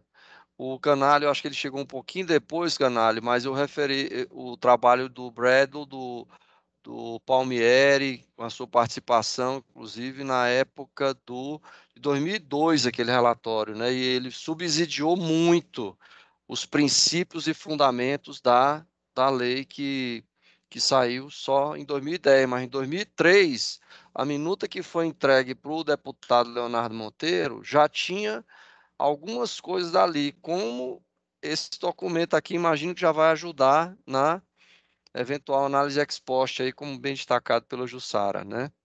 Mas, assim, honestamente, a gente tem pontos a avançar, mas assim, eu fiquei até, confesso que eu fiquei feliz quando eu vi que não estava tão longe do que ele considera. É lógico que ele não faz juízo de valor, porque é um documento do banco, eles politicamente eles evitam, né, entrar nessa linha, mas a gente percebe até pelos boxes, pelos exemplos de boa, que são o direcionamento que ele acha que seria o ideal como satisfatório, né?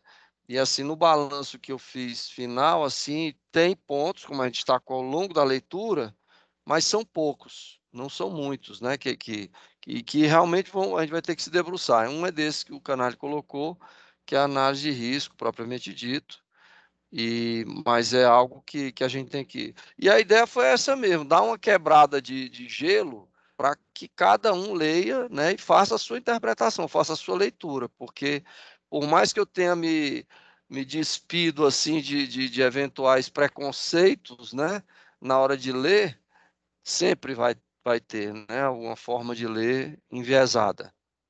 Com relação a algum ponto aí que a Cris colocou do liability, ele deixa claro aqui na página 62, tá?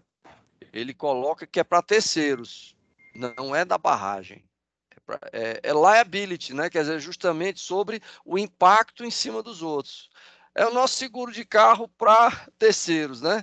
Não é o do casco, né? O seguro. E realmente é algo aí que a gente vai ter que se debruçar, porque a lei abriu agora um pouco isso. A lei, ele fala em alguns pontos que o próprio seguro, ele, de certa forma, ele estimula uma autorregulação, porque a pessoa quer pagar uma pólice menor, então ele vai investir em equipamentos de segurança no seu carro, né, para diminuir a pólice do carro, né, barragem, né? Isso vale também, né? Lógico, a escala é diferente, mas ele alerta isso, que de certa forma é a autorregulação. Mas isso, assim, muitos países, a maioria não tem isso de forma muito explícita, né? Não tem essa exigência, e foi que a gente se debateu muito na época da discussão da lei, aí o Canalha acho que deve lembrar, e assim, porque a impressão é que pensa que vem isso do setor de seguradora, mas a impressão que a gente tem que não é, porque a seguradora foge disso como quem foge do cão. Eles não querem muito esse negócio, não. Então, é até um problema. Isso até em outros, em navegação, por exemplo, tem o mesmo problema. Hoje em dia, às vezes, não tem seguradora que queira fazer seguro de embarcação. Estou dando assim um exemplo que eu não sei de onde vêm essas ideias, né? De onde que surgem essas soluções mágicas. E a questão do risco, aí o Canali colocou muito bem, existe a questão da gestão do risco do portfólio, né, na carteira, e depois que você chega nessa questão de priorização nas barragens mais estratégicas e importantes, aí você tem a análise do que é que eu vou fazer naquela barragem, né? Aí entra dentro dos failure modes aí de cada barragem, mas é algo aí que talvez a turma da Abrage, aí, a turma do setor elétrico já esteja lá na frente, o próprio pessoal da área de mineração, mas ainda outros estão bem longe disso, né? E eu acho que é isso, a questão do pai, vou me disciplinar para tentar usar, em vez de emergencial, de emergência, apesar de que eu acho que não resolve muito não, devia ser plano de ação para emergência, tinha que trocar a preposição, porque plano de ação emergencial. A gente lê plano de ação de emergência. Aí acaba coisas do português, né? Coisas do mais para emergência, né? Para uma necessidade de emergência. E a ideia era essa, pessoal. Aí não sei se ainda tem algum ponto, alguma. Fica gravada, vou jogar lá no grupo e quem quiser ver e comentar, mas a ideia é isso, que aí abra e a gente leia, né? Cada um nos pontos específicos aí Tem muita coisa interessante, inclusive nos detalhes, né? Ok? Acho que podemos encerrar. Ok, excelente. Agradecemos aí a tua disponibilidade, né? Eu que agradeço aí, pessoal, o com esse interesse. resumão muito interessante. A Quitéria chegou aí também, né, Quitéria? Tá aí, chegou, já vacinou sua mãe hoje, né? Graças a Deus. Verdade. E é bom aí. Então eu vou mandar vou salvar e mandar para a turma lá do DanSafe, tá bom? E os documentos que você pediu, salvo engano, que foi o que o Canali falou, foi o da Índia, né, Canali? E o do ICA, né? Aquele do ICA do ProReg, né? Hã? Sim. Aquele tem... Bom, no próprio site da ANA tem um documento que foi, na verdade, o primeiro documento que eu sugeri à Jussara, quando ela me disse que estariam revisando a matriz de classificação. É um documento preparado com apoio por um especialista do Corps of Engineers, que veio ao Brasil dentro daquele programa do qual eu também participei para a ANA, né? Ele tem um relatório que está no site da ANA, é o relatório número 3. Ele faz uma análise dos critérios de classificação, extremamente interessante.